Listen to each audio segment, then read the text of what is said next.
অলিখিত semifinal Bangladesh versus Pakistan. আজকে আমাদের জন্য ইম্পর্ট্যান্ট একটা ম্যাচ। আর এশিয়া কাপের আমার মনে হয় সবচাইতে ইম্পর্ট্যান্ট ম্যাচ হবে আজকেরটা। আমরা আশা করি আমরা আজকে ভালো খেলে পাকিস্তানের সাথে জিতে আমরা ইন্ডিয়ার সাথে ফাইনাল খেলবো। ফাইনালিস্ট হওয়াটা অনেক বড় গৌরবের বিষয় আমাদের জন্য। আমরা বিগত 3 বছর 3বারই আমরা ফাইনাল খেলেছি। ভাগ্য আমাদের সাথে ছিল না, আমরা চ্যাম্পিয়ন হতে পারিনি। আশা করি ইনশাল্লাহ আমরা যদি আজকের ম্যাচটা জিততে পারি আমরা ইন্ডিয়ার সাথে ভালো কিছু করতে পারবো ইনশাল্লাহ ফাইনালে। তো আজকেরটা খুবই ইম্পর্টেন্ট, যদিও আমাদের প্লেয়ারদের ক্লান্তি আছে, গতকাল একটা ম্যাচ শেষ করেছে। এখানে দুবাইতে অনেক হিউমিডিটি থাকে, তো গতকাল খেলে আজকে আবার খেলাটা প্লেয়ারদের জন্য অনেকটা টাফ হয়ে যাবে, সেটা অবশ্যই আমরা সবাই জানি। তারপরেও শিডিউলটা এভাবেই করা হয়েছে, সেটা বাংলাদেশ না অন্য কোনো দেশ যদি এখানে কোয়ালিফাই করতো এই পজিশনে তাহলে তাদেরকে ঠিক এভাবেই খেলতে হতো। তো আমি আশা করব আমরা আমাদের যে প্লেয়ারগুলো গতকাল বেঞ্চে ছিল, কেউ ইনজুরিতে ছিল বা কেউ রেস্টে ছিল, আজকে আমাদের সেই প্রপার শ্রীলঙ্কার সাথে যেই কম্বিনেশনটা ছিল আমরা সেটা নিয়ে আজকে মাঠে নামবো ইনশাআল্লাহ। আমার বাংলাদেশের ব্যাটসম্যানদের গতকালকের একমাত্র সাইফ ছাড়া বাকি সবার পারফরমেন্স প্রশ্নবিদ্ধ ছিল।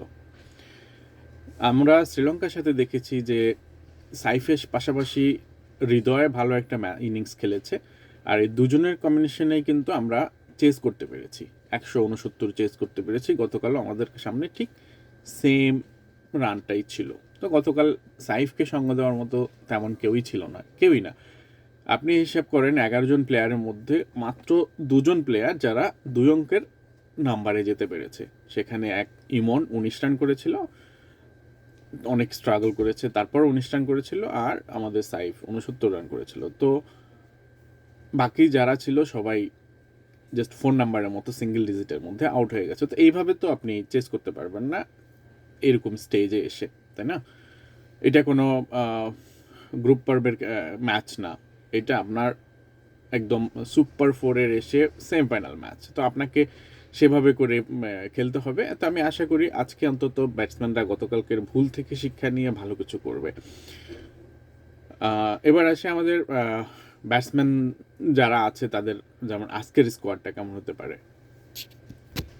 খুব বেশি চেঞ্জেসের দরকার নেই। আমার মনে হয় যে শ্রীলঙ্কার সাথে আমরা যে স্কোয়াড নিয়ে খেলেছি আমার মনে হয় সেই স্কোয়াডটাই যথেষ্ট আমাদের জন্য। সেই সেই স্কোয়াডটা ধরে রাখলেই হয়।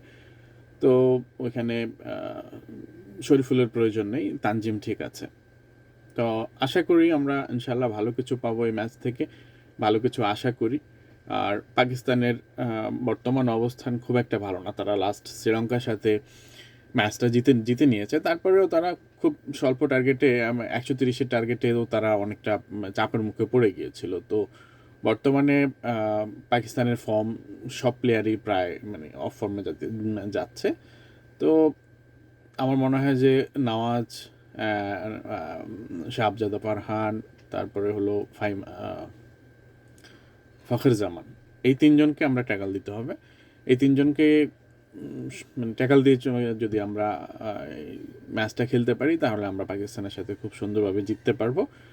আর টসের প্রেক্ষাপটে আমার মনে হয় যে চেজিংটাই বেটার। আমার মনে হয় গত কয়েকদিনে সবাই দেখেছি আমরা চেস করাটা অনেকটা ইজি হয়ে যায়, স্পেশালি প্রথম 10 ওভার সেটা হোক, সেটা আপনি প্রথমে ব্যাট করেন আর সেকেন্ডে ব্যাট করেন। প্রথম পাওয়ার প্লের 6 ওভার প্লাস এই 6 ওভারের পরের 4 over 5 over 6 over, I mean until 12 over পর্যন্ত, এর মধ্যে আপনাকে রান তুলতে হবে, 100+ রান তুলতে হবে 12 ওভারের মধ্যে। যদি আপনি 100+ রান 12 ওভারের মধ্যে তুলতে পারেন, বাকি যে 8 ওভার থাকে মিডলের 4 ওভার বা আপনার এই লাস্টের 4 ওভার, তো এই 8 ওভারে যদি আমরা আরও কিছু রান অ্যাড করতে পারি, 160+ করতে পারি, এখানে অ্যাভারেজ স্কোর 150+, 152 অ্যাভারেজ স্কোর। তো আমরা যদি 170+ করতে পারি আমরা পাকিস্তানের সাথে আমরা জিতবো ইনশাআল্লাহ, আমরা পাকিস্তানের সাথে জিতবো। তো আমাদের টার্গেট থাকতে হবে যদি আমরা প্রথমে ব্যাট করি আমাদের প্রথম 6 over, I mean power play, তারপরে পাওয়ার প্লের পরে বাকি 6 ওভার 12 ওভার পর্যন্ত, এই ওভারগুলোর মধ্যে কোনো রকম খুব বেশি ডট খেলা যাবে না। গতকাল আমরা ইন্ডিয়ার সাথে ম্যাক্সিমাম আমার মনে হয় যে আমরা টোটালি যে 17 ওভার খেলেছি, এই 17-18 ওভারের মধ্যে আমরা অলমোস্ট 8 ওভারের মতো ডট গিয়েছে। মানে একটা 20 ওভারের খেলার মধ্যে যদি আপনি 48 বল ডট যায়, তাহলে বাকি বলগুলোর মধ্যে আপনি কি করবেন? তো এই জিনিসগুলো মাথায় রেখে আমার মনে হয় যে আমাদের প্লেয়ারদের আজকের ম্যাচটা খেলা উচিত। আমরা আশাবাদী ইনশাল্লাহ ভালো কিছু হবে। আমরা এশিয়া কাপের ফাইনাল খেলবো, আমরা দেখিয়ে দেব যারা সো কল্ড জার্নালিস্ট আছে, যারা বাংলাদেশকে সব সময় হেয় করে কথা বলছে, তাদেরকে দেখিয়ে দেবো এশিয়ার সেকেন্ড বেস্ট টিম আফগানিস্তান না, অন্য কেউ হতে পারে। আমাদের সেকেন্ড বেস্টের ট্যাগ নেওয়ার দরকার নেই, আমরা ভালো টিম, এটা প্রুভ করতে হবে। আমরা ফাইনালিস্ট, আমরা ফাইনাল খেলতে পারি, বিগত দিনেও আমরা খেলেছি, এখনও খেলতে পারি, এটা প্রুভ করা ব্যাস। শুভকামনা রইল আমাদের বাংলাদেশের প্লেয়ারদের জন্য, আমাদের টাইগারদের জন্য শুভকামনা রইল ফাইনালের জন্য। আজকের অলিখিত সেমিফাইনালে আমরা ভালো কিছু করবো ইনশাআল্লাহ। যদি ভিডিওটা ভালো লাগে অবশ্যই শেয়ার করবেন। ইনশাআল্লাহ পাশে আছি, পাশে থাকবো সবসময়।